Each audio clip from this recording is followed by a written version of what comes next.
जन्मदिन एक ऐसा दिन जो कुछ लोगों के लिए साल का सबसे अच्छा दिन होता है और कुछ लोगों के लिए एक बुरे सपने जैसा। पर ऐसा होता क्यों है? चलिए आज इसी मनोवैज्ञानिक पहेली को सुलझाने की कोशिश करते हैं।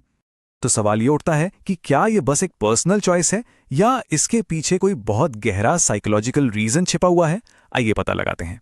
अक्सर क्या होता है, हम सोच लेते हैं कि ऐसे लोग यार ये तो बड़े बोरिंग हैं या मजाक खराब कर रहे हैं, लेकिन साइकोलॉजी कुछ और ही कहती है। कहानी इतनी सिंपल नहीं है। असल में ये खुद को बचाने का एक तरह का प्रोटेक्शन मैकेनिज्म है। देखिए, ये कोई जानबूझकर लिया गया फैसला नहीं होता। जन्मदिन पर किसी का रिएक्शन असल में उसके अंदर की दुनिया की एक झलक देता है। ये बताता है उनके पास्ट एक्सपीरियंसेस के बारे में और वो दुनिया को किस नज़र से देखते हैं। अब इस चीज को समझने के लिए एक कॉन्सेप्ट को जानना जरूरी है, इंटरनल लोकस ऑफ वैलिडेशन, या कहें आंतरिक आत्ममूल्य। सीधे सीधे शब्दों में इसका मतलब यह है कि कुछ लोगों को अच्छा महसूस करने के लिए बाहर से, मतलब दूसरों से, तारीफ या अटेंशन की जरूरत नहीं पड़ती। उनकी सेल्फ वर्थ, उनकी खुशी अंदर से ही आती है। तो अब हम उन 5 छुपे हुए साइकोलॉजिकल रीजंस की बात करेंगे जो इस फीलिंग के पीछे होते हैं। चलिए एक एक करके इन्हें समझते हैं। तो जो सबसे पहला कारण है वो जुड़ा है हमारी सेल्फ वर्थ की भावना से। बात यह है कि कुछ लोग अपनी कीमत को इस बात से नहीं जोड़ते कि उन्हें कितनी अटेंशन मिल रही है। मतलब जिन लोगों का सेल्फ कॉन्फिडेंस अंदर से आता है ना, उन्हें अपनी कीमत महसूस करने के लिए साल में एक बार मिलने वाले ढेरों हैप्पी बर्थडे मैसेजेस की जरूरत नहीं होती। उनके लिए अपनों के साथ बिताए गए कुछ शांत प्राइवेट मोमेंट्स ज्यादा कीमती होते हैं। अच्छा, अब आते हैं दूसरे कारण पर, और ये जुड़ा है इमोशंस के एक रोलर कोस्टर राइड से। ये शायद कई लोगों ने महसूस भी किया होगा। ये है अचानक मिलने वाली इमोशनल इंटेंसिटी से होने वाली असहजता। जरा सोचिए, जन्मदिन वाले दिन अटेंशन का मीटर एकदम 100 पे होता है, फोन बज रहा है, मैसेजेस आ रहे हैं, और फिर ठीक अगले दिन सब कुछ शांत, अटेंशन का मीटर सीधा 10 पर आ जाता है। ये जो अचानक इमोशनल हाई और फिर लो आता है ना, ये किसी के लिए भी बहुत ड्रेनिंग हो सकता है। मतलब खुशी से ज्यादा तो ये तनाव दे जाता है।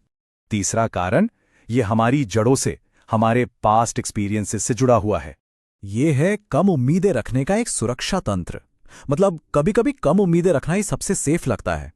होता क्या है कि अगर किसी के बचपन में जन्मदिन पर उसे निराशा मिली हो या उसे नज़रअंदाज किया गया हो, तो दिमाग खुद को बचाने के लिए एक तरीका सीख लेता है। वो भविष्य में उस दर्द से बचने के लिए उम्मीदें लगाना ही छोड़ देता है। तो फिर ये दिखावा करना कि अरे ये दिन कोई खास नहीं है, एक तरह का सेल्फ डिफेंस बन जाता है, एक सुरक्षा कवच। अब चौथा कारण, ये जुड़ा है आज़ादी यानी फ्रीडम से। कभी सोचा है कि जन्मदिन पर कितने सारे अनरिटन सोशल रूल्स होते हैं? जी हाँ, कुछ लोगों को ये अदृश्य सामाजिक नियमों का पालन करना बिल्कुल पसंद नहीं होता। मतलब हर मैसेज का जवाब देना है, खुश दिखना है, मुस्कुराना है, भले ही मन ना हो। तो जिन लोगों को अपनी आज़ादी बहुत प्यारी होती है, उन्हें ये सारे नियम एक बोझ की तरह लगते हैं। तो वो क्या करते हैं? वो इस दिन को एक आम दिन की तरह ट्रीट करके अपना कंट्रोल बनाए रखते हैं। और अब पांचवा और शायद सबसे गहरा कारण, ये दिन अक्सर हमें जिंदगी के बड़े बड़े सवालों के बारे में सोचने पर मजबूर कर देता है। जन्मदिन एक तरह से साल का रिपोर्ट कार्ड जैसा बन जाता है। लोग सोचने लगते हैं, मैं जिंदगी में कहाँ हूं, मैं क्या बनना चाहता था और मैं अभी कहाँ हूं। और अगर असलियत और उम्मीदों में बहुत फासला हो तो ये चीज काफी बेचैनी पैदा कर सकती है। ऐसे में बहुत से लोग पार्टी करने के बजाय अकेले में इन सब बातों पर सोचना ज्यादा पसंद करते हैं। तो इन सब बातों से हम क्या समझ सकते हैं? सीधा सा मतलब है कि कभी कभी परफॉर्मेंस से ज्यादा पीस, यानी दिखावे से ज्यादा मन की शांति जरूरी होती है। देखिए, यहां लक्ष्य ये नहीं है कि किसी को जबरदस्ती पार्टियां पसंद करने पर मजबूर किया जाए। असली बात है सेल्फ अवेयरनेस और ऑथेंटिसिटी को अपनाना। ये समझना कि किसी की असली जरूरतें क्या हैं और दूसरों के लिए परफॉर्म करने के बजाय अपने सच्चे स्वरूप का सम्मान करना। एक बहुत जरूरी बात याद रखने वाली है, किसी का अतीत ये तो समझा सकता है कि उसे स्पेस या शांति की जरूरत क्यों है, लेकिन ये जरूरी नहीं कि वही अतीत उसके भविष्य की खुशियों को भी तय करे।